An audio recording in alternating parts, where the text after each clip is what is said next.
우리 일어서시면서 30장 부르심으로 예배 시작하겠습니다.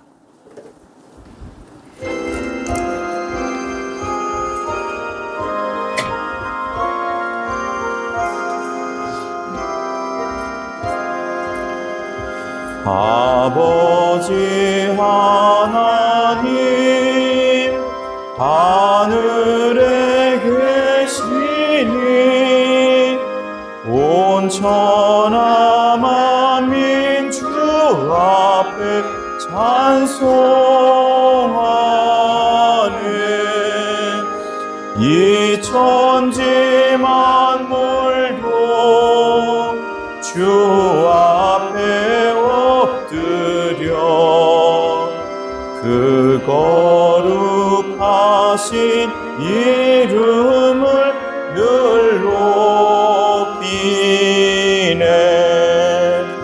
주 언약하신 것 끝까지 지키니 저 하늘 나라 향하여 곧 가리라.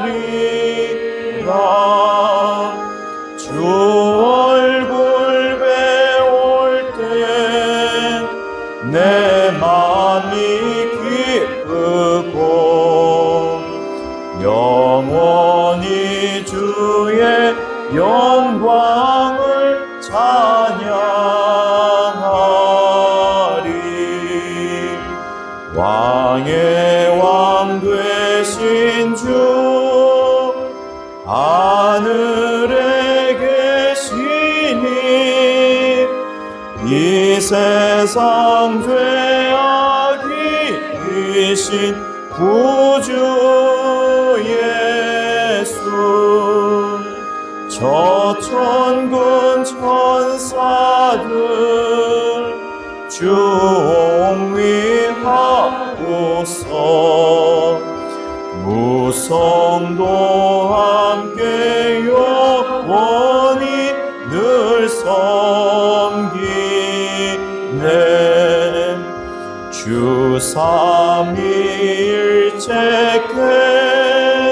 승리한 무리들 다 기쁜 음성 높여서 감사드려. 창조주 하나님 대주도 되시니 주 앞에 나도 엎드려 경배하네.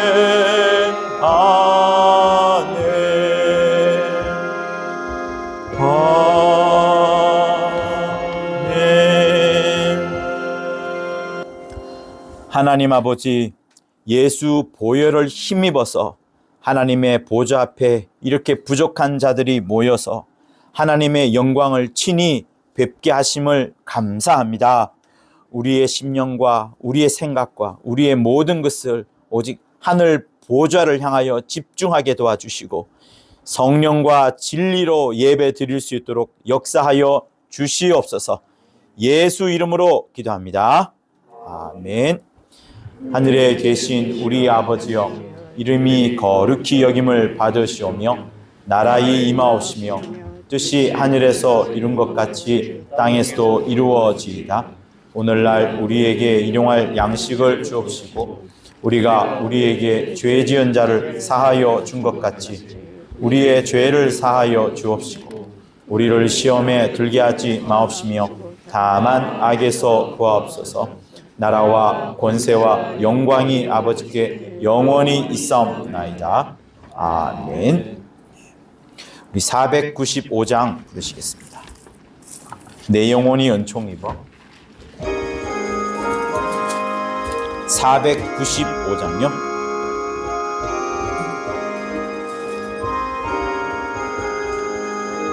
내 영혼이 은총 입어 중한 죄짐 벗고 보니 슬픔 많은 이 세상도 전국으로 화하도다.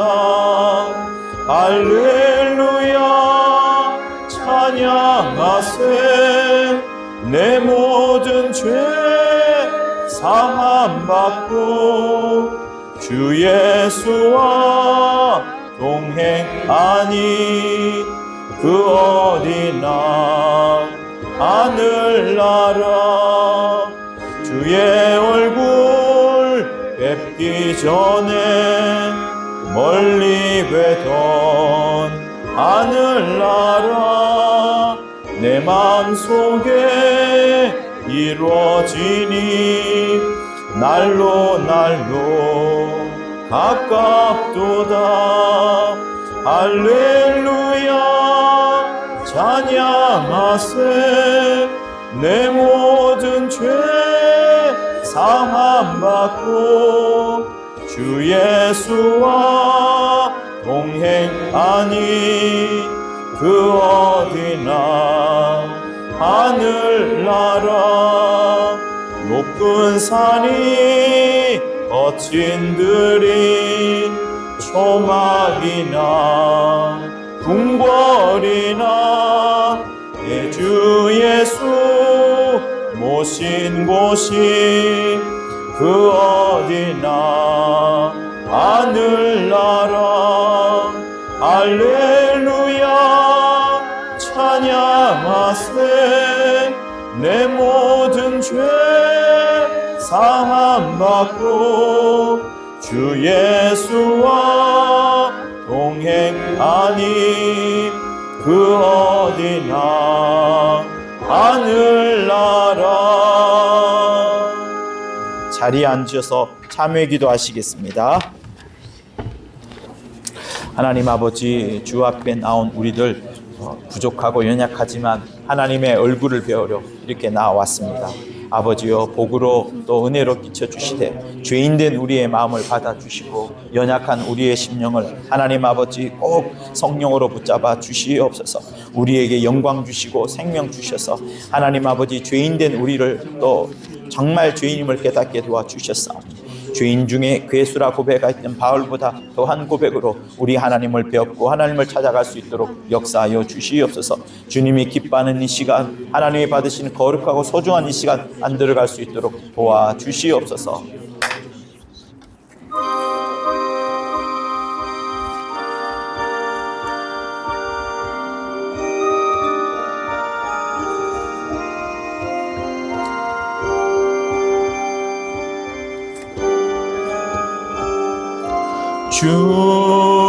주님을 의지합니다.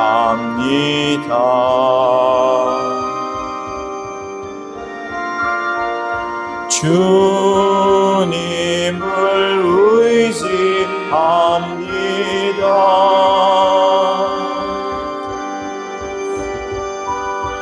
내 삶의 위로와 참 평안 주시는 주님을 의지합니다.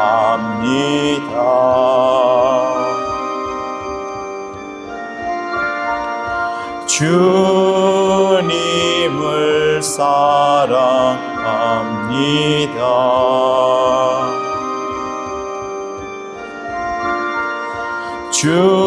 주님을 사랑합니다.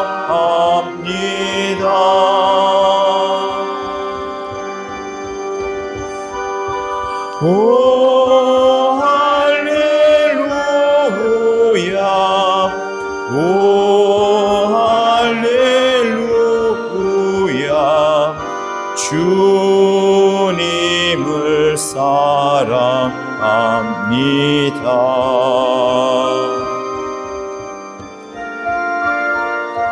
주님께 감사합니다.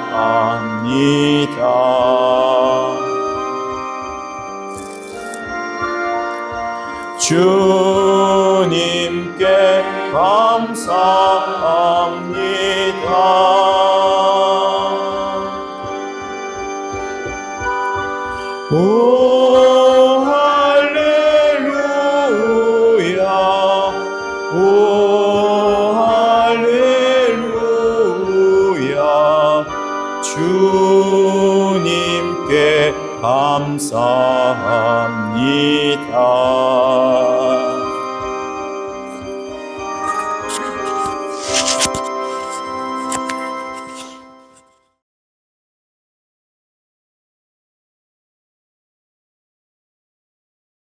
아버지 하나님, 감사합니다. 오늘도 이렇게 거룩한 예배를 드릴 수 있도록 우리를 불러 모아주신 은혜 참으로 감사합니다. 아버지 품속에 독생하신 하나님이 고난을 받으시며 피 흘리시며 깔아놓으신 정말 그 휘장 가운데 열어놓으신 새롭고 산 길, 바로 그 길을 우리에게 보여주셨고 또 그 길을 우리가 이렇게 만나서 예수를 따라 이렇게 아버지 앞에 예배드립니다. 이 예배가 헛되지 않고 거저왔다 거저가지 아니하고 정말 진실로 하나님께 드리는 예배, 거룩한 예배가 될 수 있도록 도와주시옵소서. 우리는 정말 보잘것없고 정말 우리는 죄 아래 빠져서 죽었던 우리를 이렇게 하나님 아버지의 그 크신 은혜로 정말 우리가 정말 죄에서 사함을 받고 또 이렇게 의롭다 칭함을 받고 거룩하게 구별되어 예배 장소에 모두 다 나왔습니다. 예수의 피로 옷 입은 자들이 주님 앞에 모여 진정한 예배를 드리고 있습니다. 이 예배가 정말 우리 주님 홀로 영광 받아 주시옵고 함께하여 주시옵기를 간절히 바라고 원합니다. 이 시간 정말 예배 시간에 정말 참석한 우리 모두가 하늘의 기쁨을 체험하며 하나님의 말씀을 들을 귀가 있어서 그 말씀을 듣고 정말 우리 삶이 변화가 되고 생각이 변화가 되고 정말 언제나 이렇게 드리는 예배를 사모할 줄 아는 모두가 되기를 간절히 원하고 기도합니다. 참으로 예배를 사모하며 하나님의 얼굴을 뵙기를 사모하며 하늘의 기쁨이 충만한 우리들 세상에 나가서 언제나 예수 이름을 전하며 그 이름으로 정말 충만하기를 원하고 기도합니다. 세상을 이길 힘을 주시옵기를 간절히 바라고 원합니다.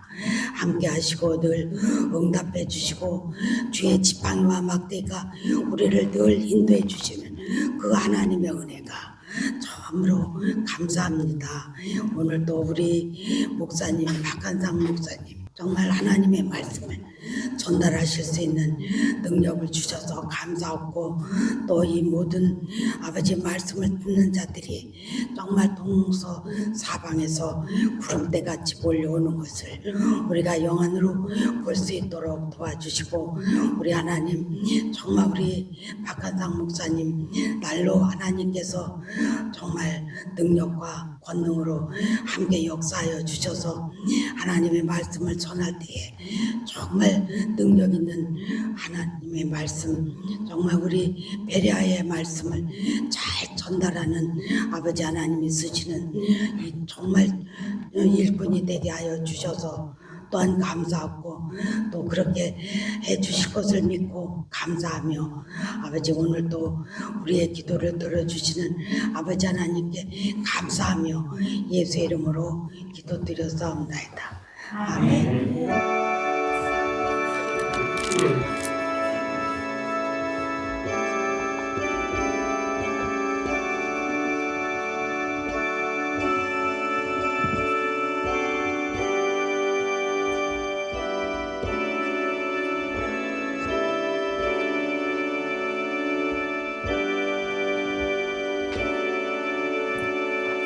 시편 23편 하시겠습니다. 여호와는 나의 목자시니 내가 부족함이 없으리로다. 그가 나를 푸른 초장에 누이시며 쉴 만한 물가로 인도하시는도다. 내 영혼을 소생시키시고 자기 이름을 위하여 의의 길로 인도하시는도다. 내가 사망의 음침한 골짜기로 다닐지라도 해를 두려워하지 않을 것은 주께서 나와 함께 하심이라. 주의 지팡이와 막대기가 나를 안위하시나이다. 주께서 내 원수의 목전에서 내게 상을 베푸시고 기름으로 내 머리에 바르셨으니 내 잔이 넘치나이다. 나의 평생의 선하심과 인자하심이 정녕 나를 따르니 내가 여호와의 집에 영원히 거하리로다. 아멘. 122장 하시면서 우리 예배하겠습니다. 헌금하시도록 하겠습니다. 122장. 예.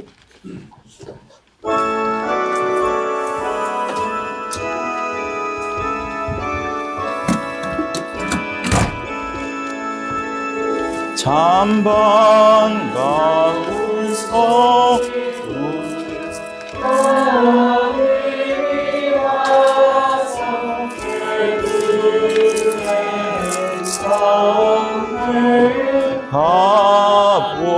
가봅시다. 저 구유에 누이신 아기를 보고 엎드려 절하세. 엎드려 절하세.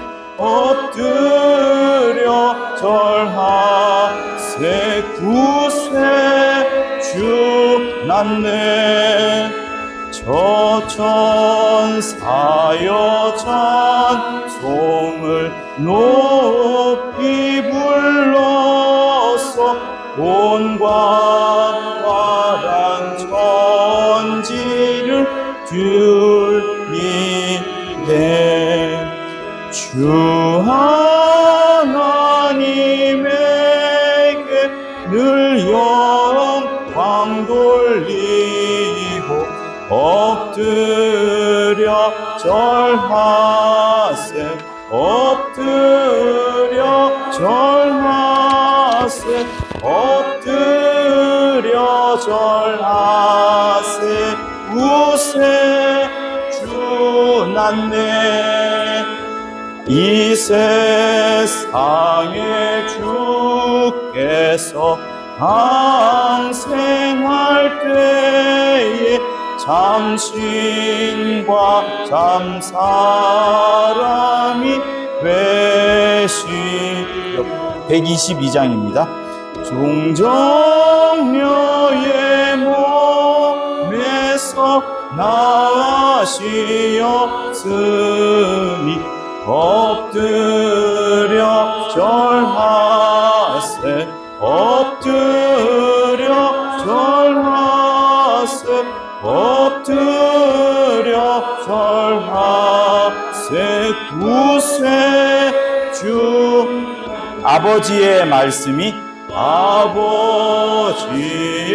말씀이 육신을 입어 날 구원할 구주가 되셨도다. 늘 감사한 찬송을 돌려보내고 엎드려 절하세. 엎드려 절하세. 엎드려 절하세. 구세주 낳네. 아멘.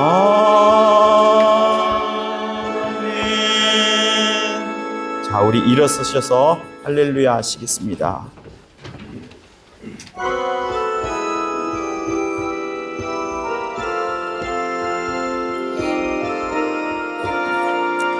할렐루야 할렐루야 할렐루야 할렐루야 할렐루야 할렐루야 할렐루야 할렐루야.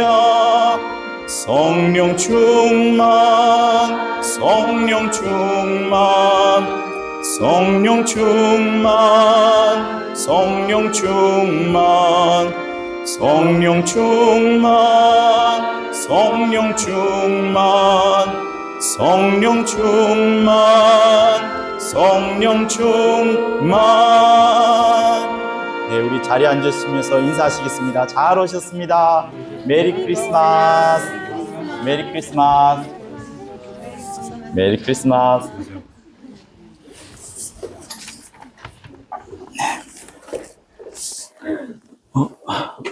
이게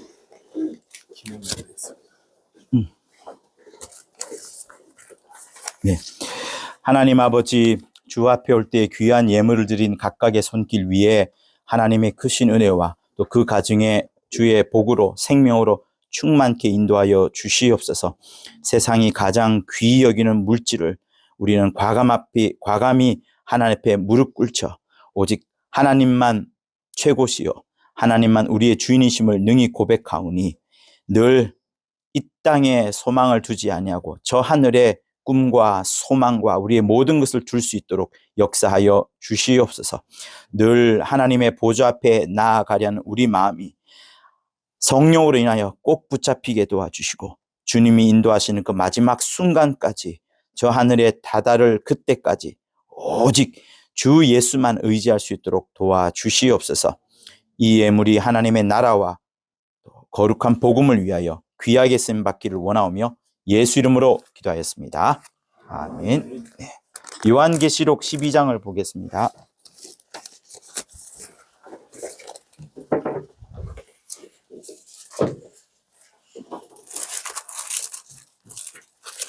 요한계시록 12장을 보세요. 신약 성경 410쪽 정도에 있습니다.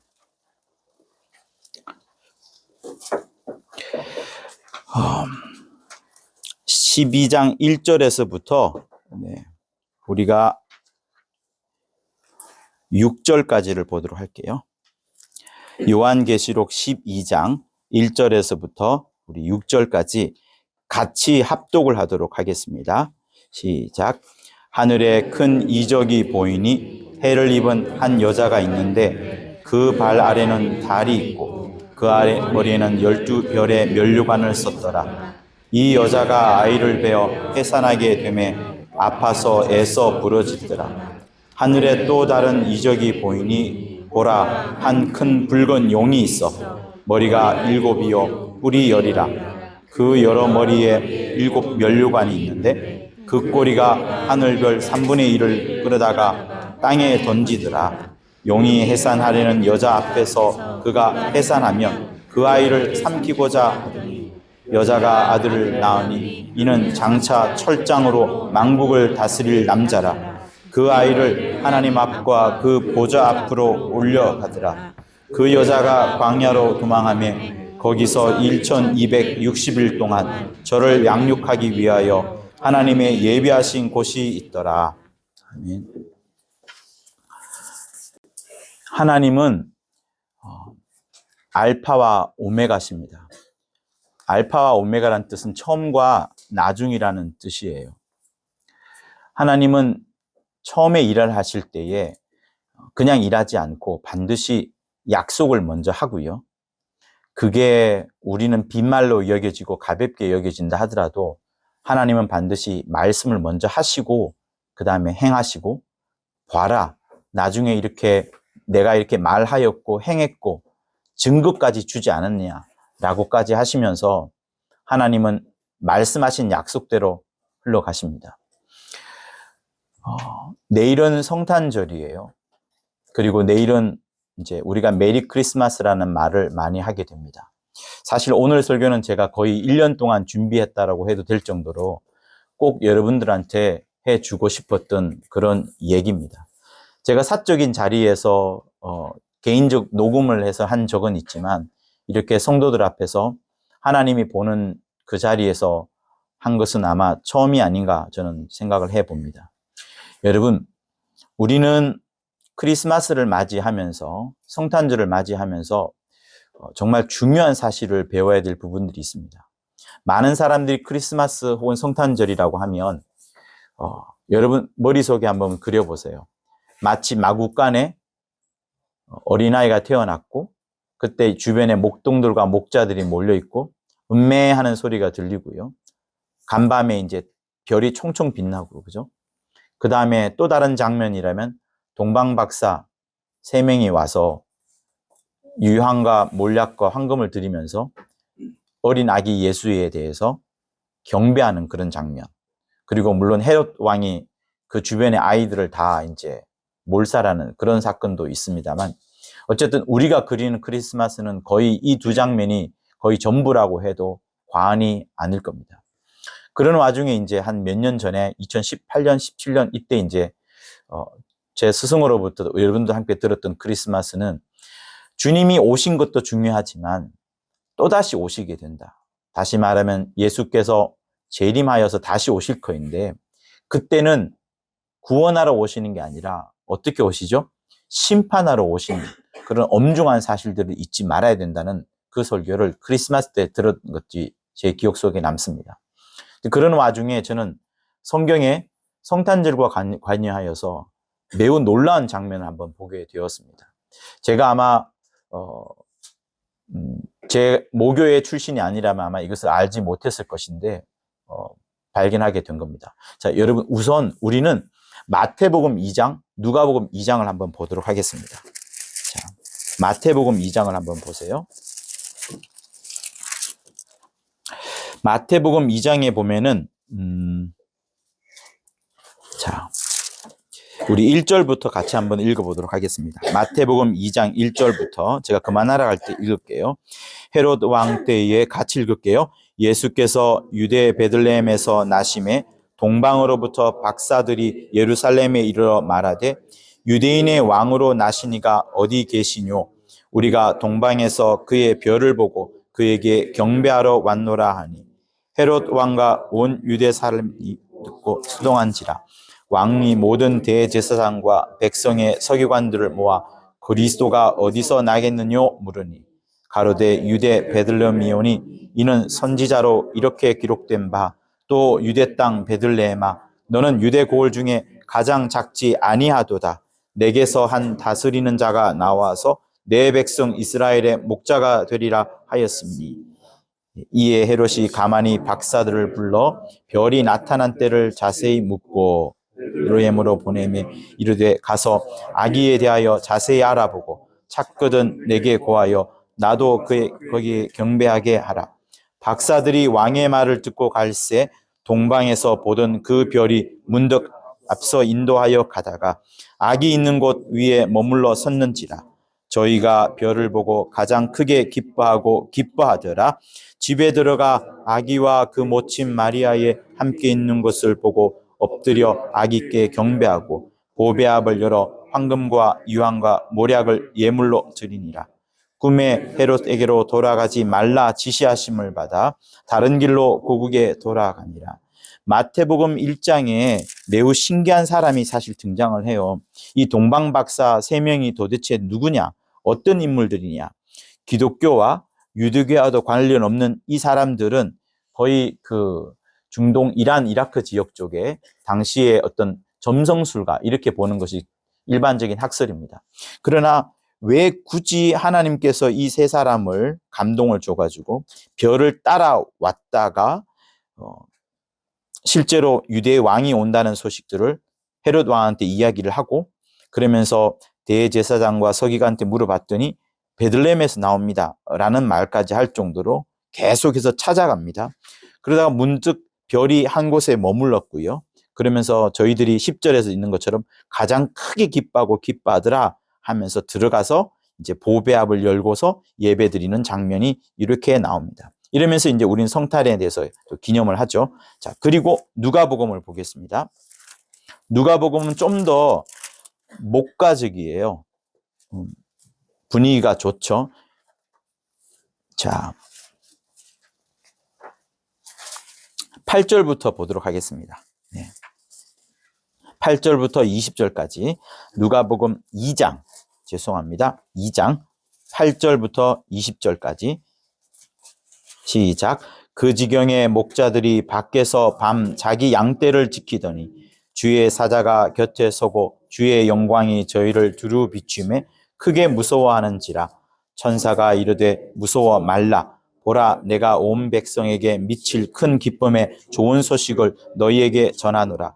오늘날 다윗의 동네를 너희를 위하여 구주가 나셨으니 곧 그리스도 주시니라.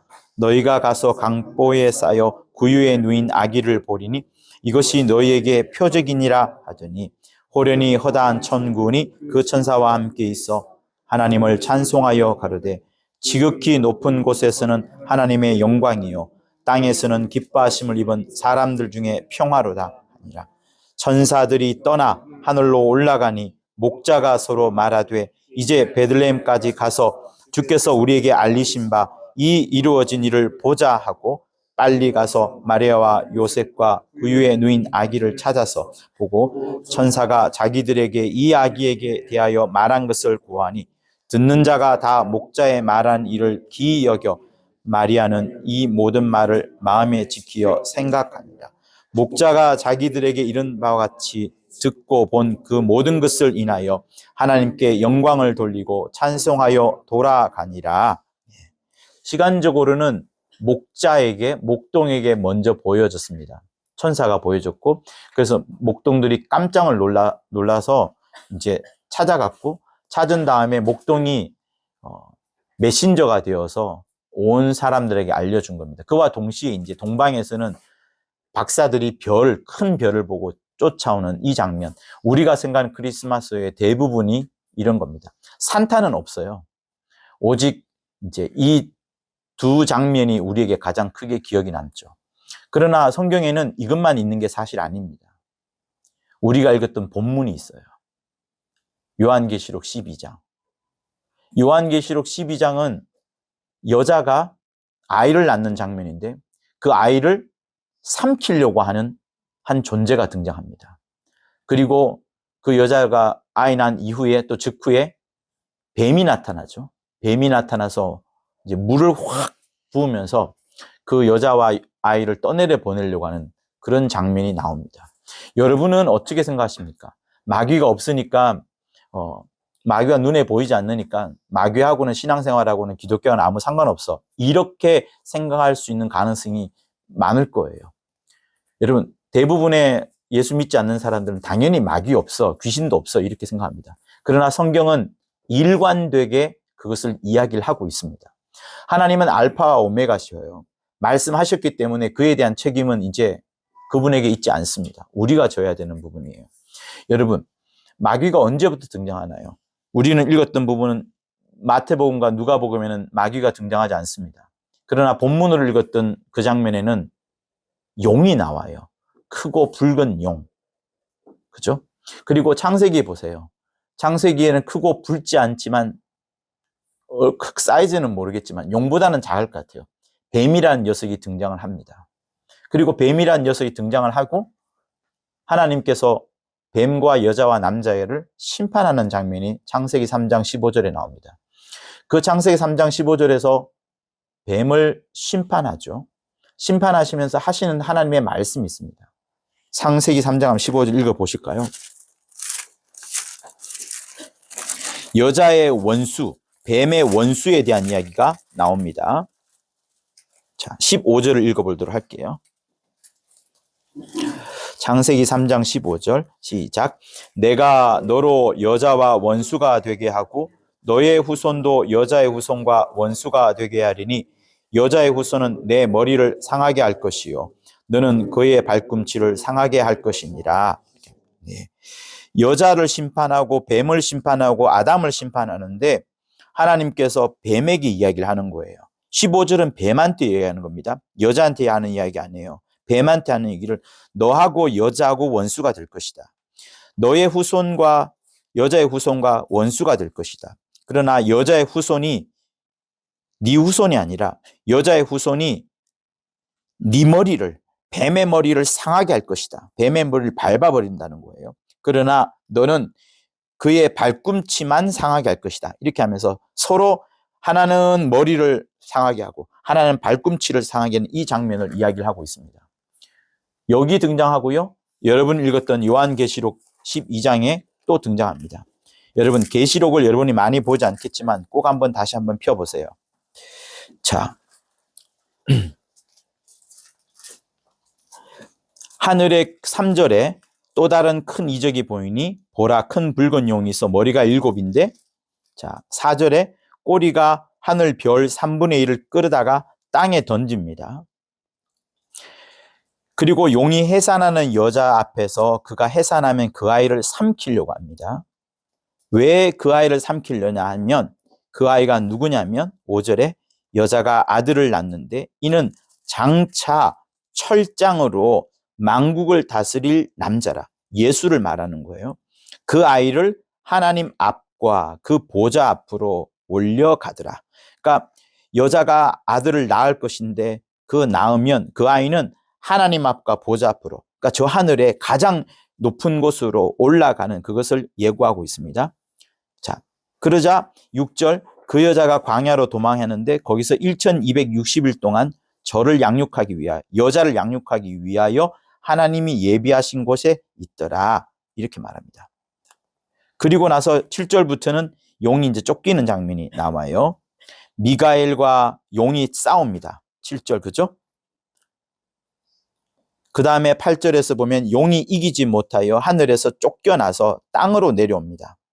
9절 큰 용이 내어 쫓겼고 옛뱀 곧 마귀라 하고도 하고 사단이라고도 하는 온 천하를 꿰는 자라.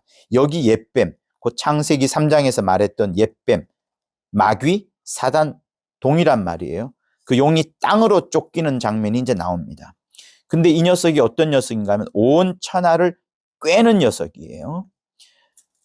그리고 그의 사자들도, 용의 사자들도 함께 내어 쫓깁니다.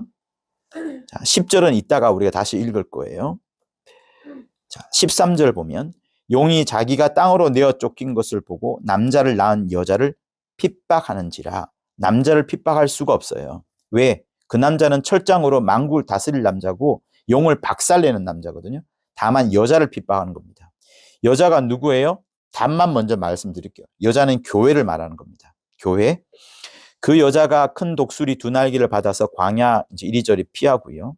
자, 15절 보면 여자의 뒤에서 뱀이 그 입으로 물을 강같이 토합니다. 여자를 떠내려 보내게 하려고. 여자를 물에 떠내려 보내게 하는데 땅이 도와줘요. 땅이 물을 다 삼켜서 토한 강물을 삼켜서 도와줍니다. 17절 마지막 절이에요. 용이 여자에게 분노하여 돌아가서 여자한테 화를 내지 못합니다. 이제 여자와의 전쟁에서는 진 거거든요. 남자와의 전쟁에서도 졌고 여자와의 전쟁에 졌고 이제 마지막 전쟁이 하나 남아 있습니다. 용이 여자에게 분노하여 돌아가서 그 여자의 남은 자손, 여자의 첫 번째 자손이 누구예요? 예수예요.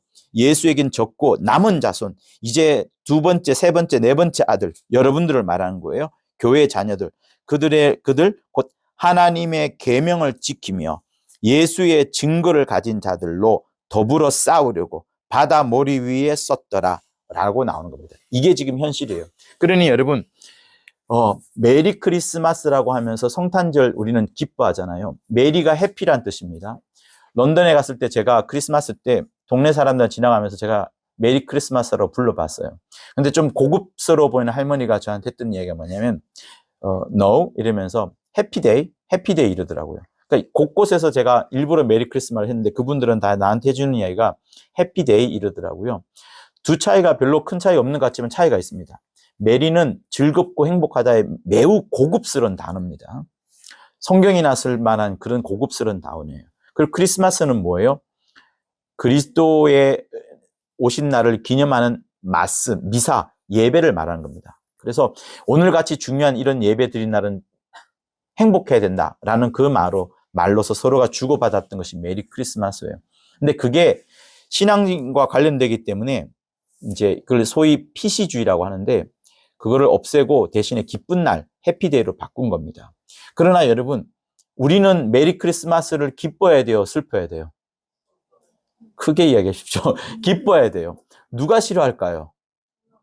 자, 정확하네요. 네, 마귀가 싫어해요. 메리 크리스마스란 말은 마귀가 정말로 이제 싫어하는 말이 되어버렸습니다. 왜? 게임에서 진 거거든요. 만국을 다스릴, 철장으로 만국을 다스릴 자가 이미 이겼고, 그 다음에 여자와의 싸움에서도 져버렸고, 이제 남은 자손, 여러분과 우리의 싸움이 지금 이 자리에 있는 겁니다. 바다 모래 위에 써 있는 거예요. 그래서 여러분들이 이기기를 원하는데, 그러니까 크리스마스는 단순히 어떤 목가적 분위기 내에서 목동이 나오고 별이 지나가고 별빛 쏟아지는 속에 말구유 음매하면서 그다음에 동방박사 와서 예배하고 하는 이것도 맞아요. 영적으로 굉장한 의미가 사실 있긴 합니다. 그러나 세상 교회가 발견하지 못했던 부분들이 하나 있어요. 계시록에 숨어 있었던 이 메리 크리스마스를 알리는 성탄절 부분이 있는 거예요. 여자를 낳으려고, 여자의 후손, 창세기 3장에 나오는 여자의 후손을 낳으려고 그 여자의 몸부림이 창세기부터 시작되어 왔다가 계속되어 왔다가 드디어 2000년 전에 예수께서 딱 나오셨고요. 나오시자마자 이길 수가 없었고, 그 다음에 수많은 교회들이 점점점 생겨나면서 힘을 얻기 시작했고, 음부의 권세가 이기지 못하는 교회들이 점점 곳곳에서 생겨나기 시작한 겁니다. 그러면서 이제 우리와의 싸움이 지금 이제 예비되어 있는 거예요. 그래서 성탄절은 단순히 즐겁고 행복한, 그리고 선물을 주고 받는 축복의 시간, 이것도 맞지만 다시 한번 만국을 다스릴 사람, 철장으로, 그리고 누구를 박살내는 거예요? 그 철장으로. 오늘 우리가 읽었던 요한계시록 12장은 누구와의 전쟁이에요? 사람들 사이의 평화, 그 다음에 헤로드 왕과의 대화, 뭐 이런 것 없습니다. 마귀라는 거예요. 숨어있는 마귀를 박살내러 오신 주님의 모습이 여기 기록되어 있는 겁니다. 그래서 우리가 메리 크리스마스 하면서 진짜로 기뻐야 되고, 그리고 내가 메리 크리스마스 하면서 우리가 아까 누가복음에서 읽었던 것처럼 하늘에는 영광이요, 이 땅에는 평화라고 하지 않습니까? 많은 사람들이 크리스마스 때 이걸 많이 주장을 해요. 하늘에는 영광, 이 땅에서는 평화. 그러나 그 영광과 평화가 이루어지기 위하여 예수께서 이 땅에 오셨고, 오시면서 십자가에서 죽으시면서 마침내 마귀가 이겼다고 착각을 하는 거죠. 내가 하나님의 아들이라는 그를 죽였어. 그런데 예수께서 죽음에 그대로 계시지 아니하시고 하나님 아버지께서 그를 살려버림으로 인하여 의인이다라고 확정해 버리셨고, 부활하시면서 주님은 모든 권세를 얻으셨어요. 그러면서 하늘에 들어가시면서 마귀의 머리를 짓밟아 버린 그 역사가 성경은 기록되어 있습니다. 그래서 성탄절이라는 것은 여러분 우리에게 큰 의미가 있는 거예요. 남들은 알지 못하지만, 그리고 우리가 반드시 알아야 될 사실은 예수께서 마귀의 머리를 짓밟으셨다. 우리를 구원하셨을 뿐만 아니라 마귀의 머리를 짓밟으셨다라는 그런 부분들이 기록되어 있는 겁니다. 그래서 성탄절은 정말로 기뻐야 되는 것이고요. 다른 어떤 날보다도 행복해야 되는 날이고요. 마귀가 가장 슬퍼해야 되는 날이 바로 이 날이 되는 겁니다. 그래서 여러분들이 다른 사람들한테 성탄절 이야기할 때도 이런 이야기를 해주세요. 여러분, 전도하다 보면 하나님에 대한 불만, 또 예수 믿는 사람들에 대한 불만, 더러더러 이야기할 겁니다. 그죠? 나는 교회에서 이런 모습이 싫어서, 이런 목사님이 싫어서 하면서 안 나올 거예요. 그러나 그 뒤에 사실 누가 숨어 있어요? 누가 우리가 못되기를 바랍니까? 마귀가 못되게 바라는 거예요. 교회 내 분열이 일어나기를 원하고, 사람들의 사랑이 식어진 것처럼 보여지기를 원하고, 그러나 주님이 이기셨기 때문에 이제 우리를 통하여서 계속 그 일을 해 주시길 원하는 겁니다. 근데 여러분, 우리가 어떻게 이기는 줄 아세요? 첫 번째는 마귀의 존재에 대해서 여러분이 알고 있어야 됩니다. 우리의 신앙생활은 보이지 않는 영적 세계가 분명히 있어요. 예수께서 그냥 사람으로 오셨다가 그냥 가버린 게 아니고 말씀이 육신이 되어 오셨습니다. 그리고 누가복음에도 천사가 나오고 구약에도 얼마나 많은 천사가 나옵니까? 그리고 동방박사들이 별을 보고 온 게 너무 이상하지 않나요? 이 모든 것들이 사실 영적인 흐름 속에 들어가 있는 겁니다. 그래서 창세기 3장 15절에 있는 약속처럼 여자의 후손이 뱀의 머리를 짓밟아 버린다 하신 그 약속을 이루셨고, 그걸 요한계시록 12장에서 다시 기록을 또한 하고 있고요. 이제 남은 싸움이 누구라고요? 여러분과 우리의 싸움인 겁니다. 그 싸움을 다시 한번 보도록 할게요. 10절부터 읽겠습니다. 계시록 12장 10절이에요.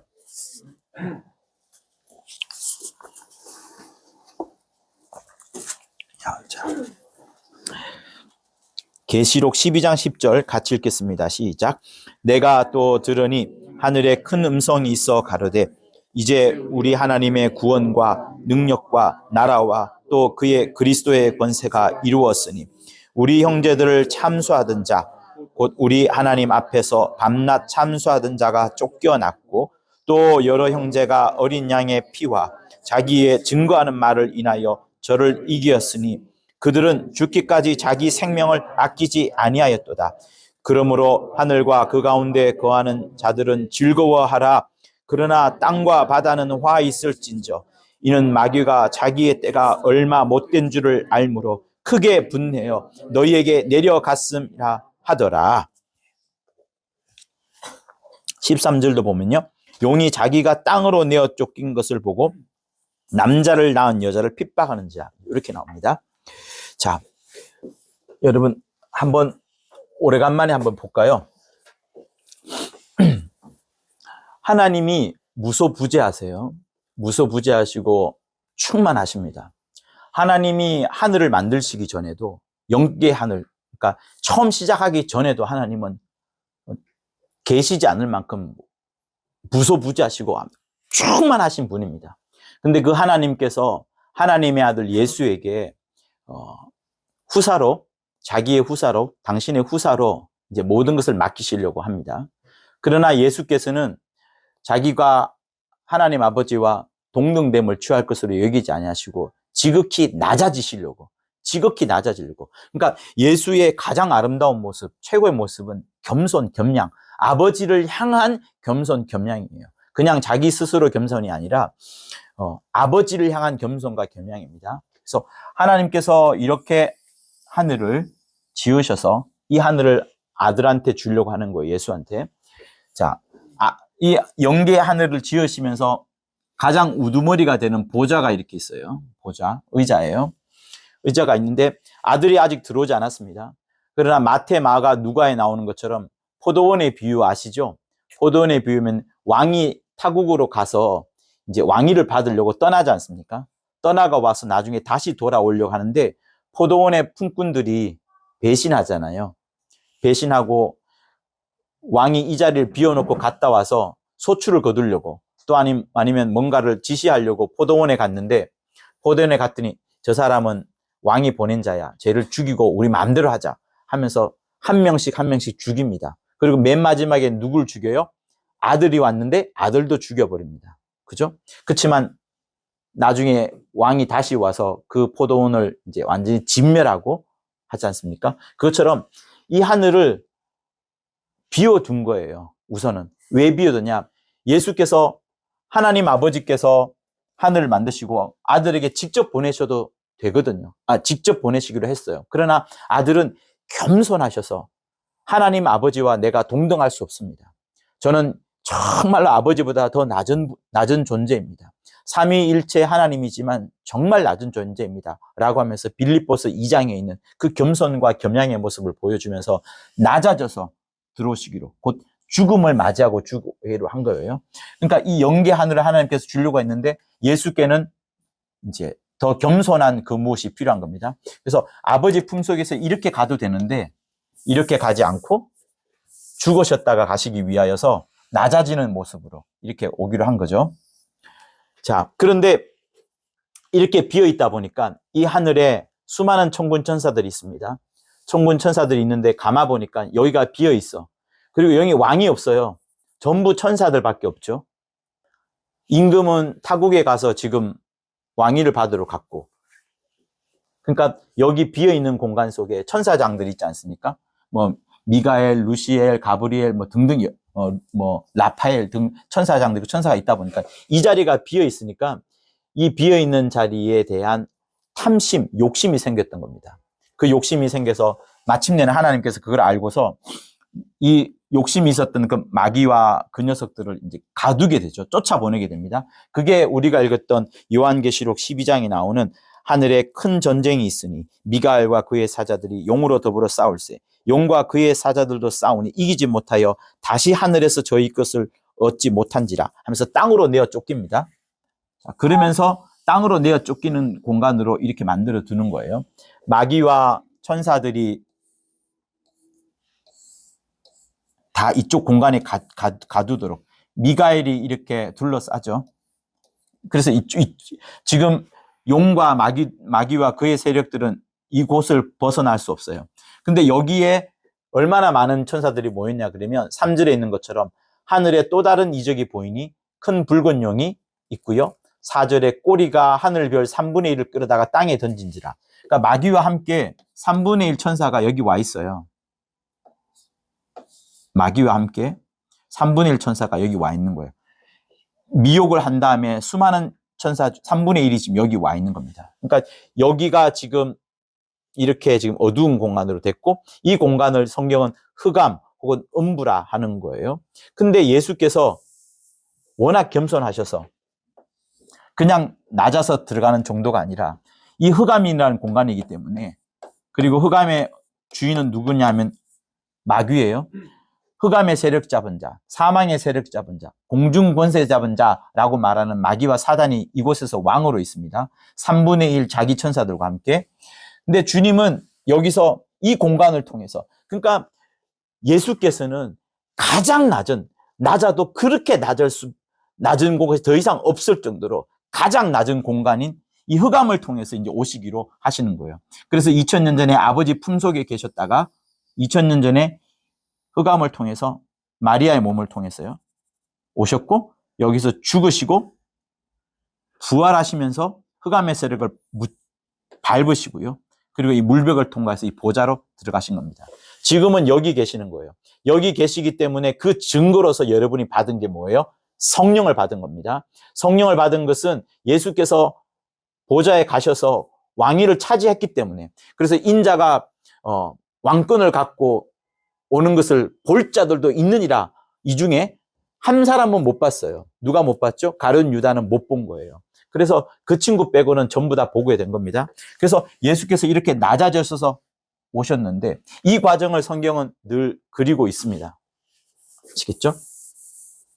자, 그런데 우리에게 이렇게 하늘의 공간을 설명을 하면서 예수께서 우리에게 하시고자 하는 말들은, 이것이 창세 전부터 예배가 되었고, 장차 주님은 지금 이 과정은 다 끝난 거예요. 여러분 보세요. 주님이 이렇게 보좌에 들어가셨잖아요. 끝났어요. 이제 남은 것은 주님이 다시 오시는 것만 남아 있습니다. 오시는 것만 남아 있고, 이 흑암이라는 공간을 없애는 것. 그게 요한계시록 20장에 나옵니다. 요한계시록 20장에 나오면서 이것을 이제 없애는 게 마지막 남아 있는 과정이에요. 그러니까 성탄절날 우리가 이 큰 하나님의 의도 속에서 이 흐름을 볼 수 있어야 됩니다.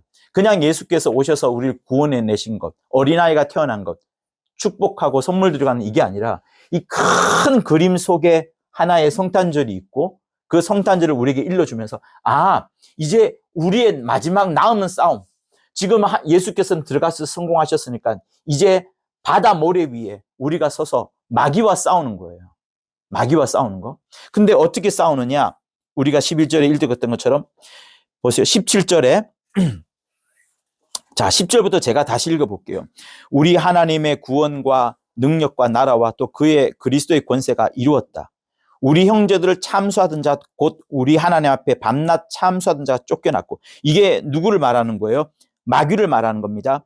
마귀가 쫓겨났는데 어떻게 우리 형제들이 이겼느냐 하면, 어린 양의 피와 자기의 증거하는 말을 인하여, 좀 헷갈릴 수 있는데 자기의 증거하는 말이 무엇인가 하면, 여기서 자기는 그 여러 형제들을 말하는 거예요. 그러니까 형제들이 이렇게 말한 거예요. 우리가 어떻게 이기는 줄 아느냐?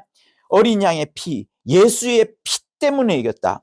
그리고 예수의 피를 계속 증거하는 나의 말, 여러분의 고백 있죠? 여러분의 기도, 여러분의 전도, 그 말로 인하여서 마귀를 이겼는데, 그들이 어느 정도까지 했냐 그러면, 그들은 죽기까지 자기 생명을 아끼지 아니하였도다. 자기 생명을 사랑하지 아니할 정도로 그들이 목숨을 내놓는데, 무엇 때문에 했느냐?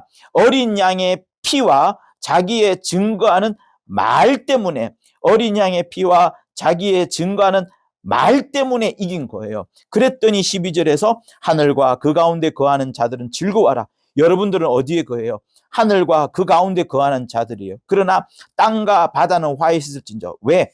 땅이 이걸 말하거든요. 땅이 이걸 말하는 겁니다. 음부세계, 그리고 바다는 이걸 말하는 거예요. 이 공간을 둘러싸고 있는 거. 그러니까 이곳에 있는 자들은 화 있을진저 이는 마귀가 자기의 때가 얼마 된 줄 알므로 크게 분내어 너희에게 내려갔습니다. 계속해서 마귀는 싸우려고 하는 겁니다.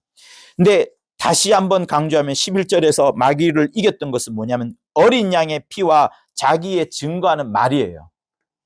여러분, 우리가 구원함을 받잖아요. 예수의 피 때문에 구원함을 받습니다. 그러나 마귀를 진짜로 이기는 힘은 그냥 여러분들이 예수 이름으로 이 귀신아 떠나가 더러운 천사야 내게서 떠나 이것도 돼요. 그러나 그 가장 핵심에 있는 것은 뭐냐면 어린 양의 피, 보혈의 피가 그렇게 힘이 있다는 것과 그리고 자기의 증거하는 말, 다시 말하면 내가 그 어린 양의 피를 계속해서 말하고 증거하는 그것 때문에 마귀를 이기는 거예요. 여러분들이 아무리 멋진 사상을 끄집어내고 아무리 훌륭한 선행을 한다 하더라도 마귀 이길 수 있겠습니까? 마귀의 존재도 모르는데요. 나의 선행으로 마귀를 이겨낼 수가 없습니다. 자, 다시 한번 해봅시다. 성경에 마귀가 없다라고 하면 이 설교를 할 필요가 없을 거예요. 그러나 주님은 분명히 말씀을 하셨습니다. 그리고 주님이 오셨을 때 마귀에 시험받은 것도 있고 자기 앞에 귀신이 많이 떠나가는 것을 우리에게 보여주었어요. 영적 세계가 예수께서 오시고 난 이후부터 영적 세계가 있다는 것을 끊임없이 말씀을 하셨습니다. 그리고 본인이 가신 곳도 이제 영계인 하늘 보좌에 가셨어요. 우리에게 어디로 오라냐면 이 땅에 머물자는 것이 아니고 저 하늘에 가자라고 말씀을 하시는 겁니다. 그러니 마귀의 존재에 대해서 여러분 확실히 성경이 말하고 있고 그것을 계속해서 이겨나갔던 여러 형제들이 있는데 그들이 무엇으로 이기냐면 예수의 피, 어린 양의 피로 이겼고 그것 때문에 내가 이겼다라고 말하는 그 고백들이 여러분들을 진짜 이기게 만드는 거예요. 그리고 그것을 그들이 어느 정도까지 하냐면 그들이 죽기까지 내가 죽을지라도 내 생명을 아끼지 아니할 정도까지 어린 양의 피와 예수를 증거하는 말, 이게 진짜 마귀를 이기는 힘이라는 겁니다. 그러니 여러분들이 반드시 알아야 돼요. 내가 전도하러 가거나 누구를 만나거나 또 어떤 사회의 어떤 단체에 분열이 일어나고 안 좋은 일이 나 할 때도 그 뒤에는 악하게 역사하는 우리에게 또 다른 이간질을 하는 그 녀석이 반드시 있습니다. 그 일은 언제 꺾여지느냐? 주님이 다시 오셔야만 꺾여지는 거예요. 마귀의 일을 여러분 아무리 좋은 군대가 있다 하더라도 어떤 평화협정을 이룬다 해도 이걸 해결할 수가 없습니다. 두고 보세요. 절대로 해결되지 않습니다. 이 세상은 마귀가 있고 그 마귀가 계속해서 하나님의 형상을 가진 사람들을 괴롭히는 그것을 계속하고 있기 때문에 이게 없어지지 않는 거예요. 그런데 이걸 이기는 유일한 방법은 뭐냐? 계속해서 예수의 피를 내가 말하는 거예요. 그러니 내가 살고 내가 은혜 받고 내가 구원함을 얻고 내가 앞으로도 계속해서 하늘나라의 인도함을 받는 것은 여러분의 어떤 멋진 행동, 여러분의 어떤 종교 생활, 여러분의 어떤 또 뭐랄까요? 하나님 앞에 자랑할 수 있는 그 무엇 어느 것도 아닙니다. 오직 예수의 피밖에 없는 거예요. 자, 예수님이 이 땅에 오셔서 보세요. 우리에게 말씀이라는 걸 주셨습니다. 그죠? 이 말씀이 중요해요, 안 중요해요? 굉장히 중요합니다. 말씀이 없이는 우리가 생명을 이어나갈 수가 없을 정도로 매우 중요해요. 그러나 이 말씀이 여러분을 하나님과 가까이 맺어준 게 아니에요. 주님이 이 땅에 오셔서 얼마나 많은 이적과 기적을 보여주셨어요. 그죠? 오병이의 이적, 무리를 걸어다니는 이적, 귀신을 쫓아내는 이적 많이 보여주셨습니다. 여러분이 이것을 아무리 많이 보고 이것을 많이 경험했다 하더라도 여러분들이 예수와 하나님과 가까워질 수가 없어요. 나중에 주님이 성령을 보내주십니다. 성령 충만하게 하셔서 여러 은사도 보내주셔요. 그러나 성령 받았다고 해서 성령 때문에 내가 하나님과 가까워지는 게 아닙니다. 하나님과 가까워지는 유일한 방법은 여러분 성경에 계속해서 말씀하시잖아요. 하나님은 진노의 하나님, 하나님은 소멸하시는 불, 맹렬한 불. 우리가 죄 가운데 있는 것이 기본입니다.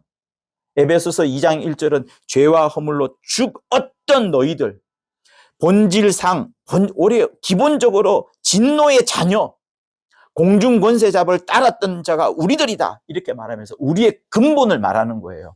우리의 근본은 중립지대에 있는 게 아닙니다. 우리의 근본은 죄인이기 때문에 죽을 수밖에 없어요.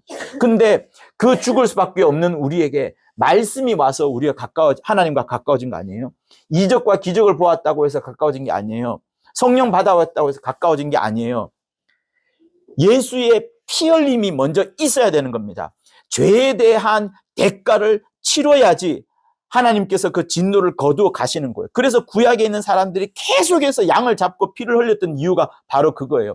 그러니까 반드시 우리의 죄가 있는데 그 죄를 해결해 주는 그 무언가가 있지 않고는 이것도 올 수 없고 이걸 봐도 의미가 없고 성령은 더더욱 오지 않는 겁니다. 그래서 가장 중요한 것이 뭐냐? 어린 양의 피. 그래서 내가 구원받은 것은 다른 게 아니라 내가 많은 이적을 봤다고 해서 내가 성령 받았다고 해서 물론 성령이 언제 오시냐 하면은 피를 가진 자에게 오죠. 맞아요. 그러나 이것 있기 전에 먼저는 주 예수의 피 흘리심이 있는 거예요. 예수의 피가 먼저 있는 거예요. 그래서 요한계시록은 끊임없이 이야기를 하는 겁니다. 너희들이 이기려고 하느냐? 마귀를 이기려고 하느냐? 정말 마귀를 이기려면 먼저는 예수 그리스도 보혈의 피를 인정해라. 그리고 그것 때문에 내가 구원함을 받는다라고 계속해서 증거하라는 거예요. 여러분의 힘으로는 하기 힘듭니다. 그래서 우리한테 무엇을 보내주셨어요? 성령을 보내줘가지고 성령을 하는 겁니다. 여러분이 용기가 나지 않을 때는 하지 마세요. 그러나 성령 충만하게 기도하셔야 되고 또 기도를 하다 보면 어느 순간 그게 용기가 날 겁니다. 그때는 말씀을 하세요. 성령을 힘입어서 우리한테 말을 해라고 했지 나를 힘입어서 말씀하라 말씀하지 않았습니다. 그래서 이것도 중요하고 다 중요하고 다 경험하고 싶어요. 그러나 요한계시록은 이걸 말하고 있는 거예요.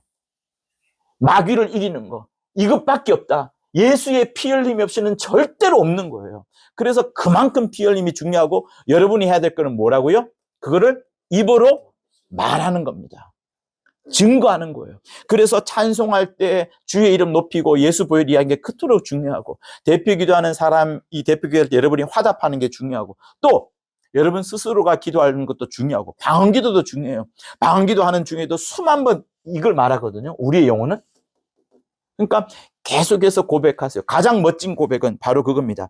나를 죽이려 하는 자 앞에, 내 신앙을 흔들려는 자 앞에 내가 담대하게 말하는 거예요. 나의 예수의 피가 중요하다고. 그러니까 여러분 여기에서 또 정말 중요한 게 있습니다. not a 법비라고 하잖아요. 우리가 예수 피를 계속 중요하게 여겨요. 그죠? 근데 신앙생활 하다 보면 자기 의가 생깁니다. 아, 내가 교회에서 봉사 많이 했어. 난 전도 굉장히 많이 했어. 하면서 이런 게 생겨요. 그러나 예수 앞에 하늘나라 갔을 때는 이거 절대 말하지 않는 겁니다. 이분만 말하는 거예요. 왜? 기독교 역사를 흘러가다 보니까 예수 피를 의지해서 시작했다가 나중에는 자기 의가 드러남으로 인해서 수많은 교회 조직들이 깨지고 분열되는 것을 많이 본 거예요. 그래서 성경은 끊임없이 예수 공로밖에 말하지 않습니다. 그리고 우리의 공로가 아무리 크다 하더라도 여러분 이거 감당할 수 있겠어요? 감당 못해요. 예수 피 감당 못합니다. 아까 제가 말했던 것처럼 로고스, 말씀, 이적과 기적 그리고 성령이 오셔도 이거 없이는 절대로 못 이기거든요. 그러니 자기 공로가 아무리 크다 하더라도 내가 계속 말할 것은 뭘 말해야 된다고요? 이걸 말해야 돼요. 여러분 정말입니다. 앞으로도 여러분들이 가장 강요하면서 중요시 여겨야 될 것은 이게 가장 중요한 거예요. 예수 피. 이것부터 시작하고 이것부터 끝내야 되는 거예요. 그래서 이걸로 증거하고 이걸로 말하는 자들이 여러분이 돼야 되는 겁니다. 자, 이렇게 하다 보니까 또 뭐가 있냐 그러면 어떤 사람이 신앙생활을 하다 보면 뭐가 부딪히냐면 양심이라는 부분이 등장을 해요. 여러분 우리는 하나님으로부터 율법을 받지 않았어요. 구약 사람들은 율법을 받았습니다. 그래서 율법대로 살아요. 우리는 율법을 모르지만 우리에겐 양심이 있어요. 뭘 하다 보면 할머니가 지나가는데 지하철에서 거의 넘어지려고 하는데 그 할머니를 도와주지 않거나 해도 우린 조그맣게 가책을 조금 느낍니다. 그죠? 또 그래서 이것뿐만 아니죠. 사회에서 어떤 직장에서 어떤 안 좋은 일이 생기면 어떻게 사람이 그럴 수가 있냐 하면서 우리가 판단하게 됩니다. 그런 판단을 나한테 하게 되면 여러분 계속 나한테 하게 되면 내가 정죄를 받는 것이고 남을 하게 된다면 그 사람을 또 비판하게 되는 겁니다. 이 양심이 긍정적인 것도 있고 부정적인 것도 있어요. 우리가 선악과를 먹음으로 인해서 이 양심이 시작됐어요. 선악과 먹기 전에 이게 없었어요. 선악과를 먹으면서 양심이 확대된 겁니다. 굉장히 확대됐어요. 거의 하나님의 수준으로 확대됐습니다. 근데 이것 때문에 이걸 잊어버려요. 그래서 많은 사람들이 기독교를 도덕적인 거, 좋은 걸로 생각합니다. 사랑과 용서의 하나님으로 생각을 해요. 그러나 사랑과 용서가 여러분 전부 다가 아닙니다. 왜 주님이 사랑하셨죠? 주님이 왜 용서하셨죠? 이거 없이는 여러분 용서와 사랑이 생길 수도 없어요. 예수께서 피 흘리지 않고서는 절대로 용서를 해줄 수도 없고 우리에게 사랑이 나타날 수도 없습니다. 먼저 피를 흘리셨기 때문에 가능한 거예요. 그래서 여러분 이게 강조가 되면 이게 또 약화되는 거예요. 멋지게 살고 아름답게 살고 도덕적으로 살고 윤리에 맞춰 살고 사회에 좋은 기여를 하고 정말 혁혁한 공로를 갖고 있다고 할 때 그 사람은 정말 멋지게 살았어요. 자기의 어떤 수고로. 이거 정말 가치가 있습니다. 그 세상에서 존경받아야 될 만하고 위인이에요. 그러나 이것 때문에 이걸 잊어버리는 케이스가 너무나도 많은 거예요. 그래서 우리는 다시 한번 돌아가는 겁니다. 마귀에게 속지 않으려면 우리는 어느 순간에도 항상 예수의 피, 예수의 피. 그래서 여러 형제들이 예수의 피, 어린 양의 피와 그 증거하는 말로 인하여, 그 증거하는 말로 인하여 저를 이겼느니라 하는 겁니다. 여러분, 크리스마스 때에 성탄 때 진짜로 기뻐하시되 우리가 마귀를 이길 수 있구나. 예수께서 먼저 이기셨으므로 이겼구나. 근데 어떻게 이기는 거예요? 예수의 피. 어떻게 이긴다고요? 예수의 피. 크게 하세요, 여러분. 그게 여러분의 고백이 되어야 되고 그것이 여러분의 증거의 말이 됩니다. 우리가 마귀를 이길 수 있는 것은 뭐라고요? 예수의 피. 예수의 피. 그래서 진짜로 여러분들이 예수의 피를 말할 수 있어야 되는 겁니다. 그리고 마귀도 한번 말해 보세요. 여러분, 사람들이 얼토당토 안 할다 할 겁니다. 그러나 그게 실상이에요. 그러다 보면 말이 술술 풀려서 더 많은 이야기를 해줄 수도 있을 겁니다. 마침내는 여러분들도 수많은 더러운 천사들의 머리를 짓밟고 심판하고 정말 주의 이름으로 권능을 해가고 주 예수를 마음껏 영광을 돌리는 여러분 모두가 되실 것을 예수 이름으로 부탁을 드립니다. 자, 주먹 꽉 쥐고 눈을 감으시고요.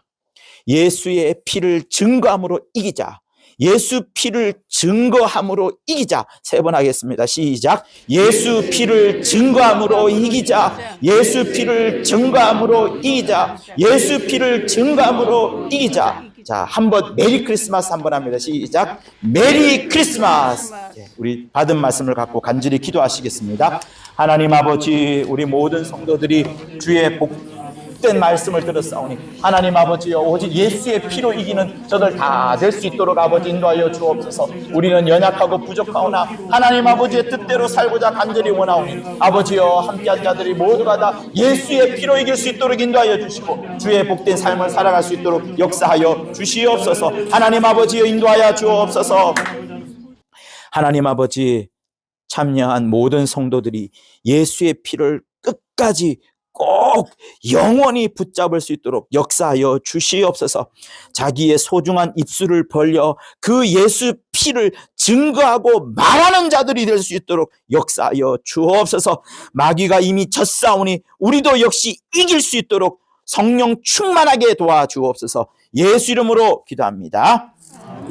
우리 115장 기쁜 마음으로 부르시겠습니다.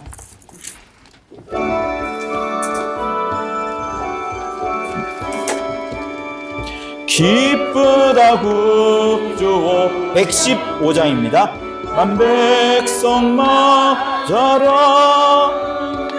에여 다 일어나 다 찬양하여라. 다 찬양하여라. 다 찬양하여라. 구세주 탄생했으니 다 찬양하여라. 세상의 만물들아 다 화답하여라. 다 화답하여라. 다 화답하여라. 온 세상 죄를 사하러 주 예수 오셨네. 죄와 슬픔 몰아내고 다 구원하시네. 다 구원하시네. 다 구원하시네. 은혜와 진리 되신 주 다 주관하시니 한국 백성 구주 앞에 다 경배하여라. 다 경배하여라. 다 경배하여라. 아멘. 이제는 우리 주 예수 그리스도의 은혜와 하나님 아버지의 극진하신 사랑과 성령의 감화 감동 교통케 하심이 참으로 주 오심을 기뻐하며 영원히 이길 우리 성도들, 담대함을 가질 그들 위해 영원토록 함께 있을지어다. 아멘.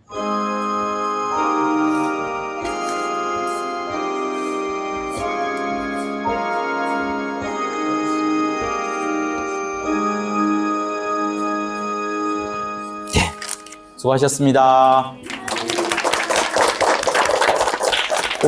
오늘도 연습을 해야 돼서 안수는 죄송합니다만 다음에 하도록 하고요. 새로 오신 얼굴들이 있는데 잠깐 이름만 소개하고 인사만 하기로 할게요. 우리 잘생긴 남자부터 먼저. 네. 네. 이름만 소개하시고. 장님, 예. 와. 자, 여기 조 작가님은 아실 테고, 네. 한번 읽어보세요, 두 분. 네. 네.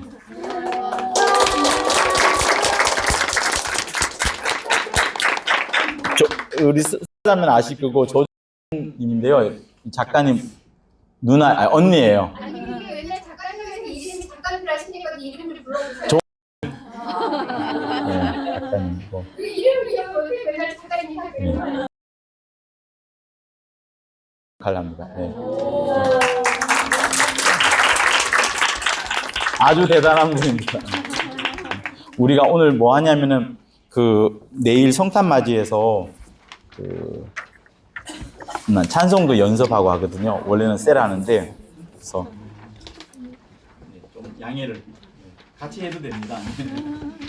지난번에 나눴던 것처럼 자리 배정 따로 안 해도 되겠죠?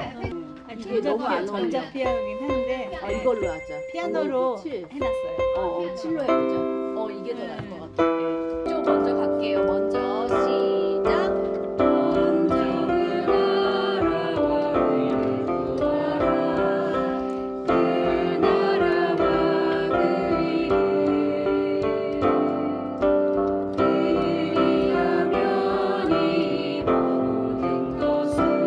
비조 먼저 두 나라로 시작할 거예요. 준비하시고 셋.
구독과 좋아요는 저한테 큰 힘이 됩니다. 고맙습니다.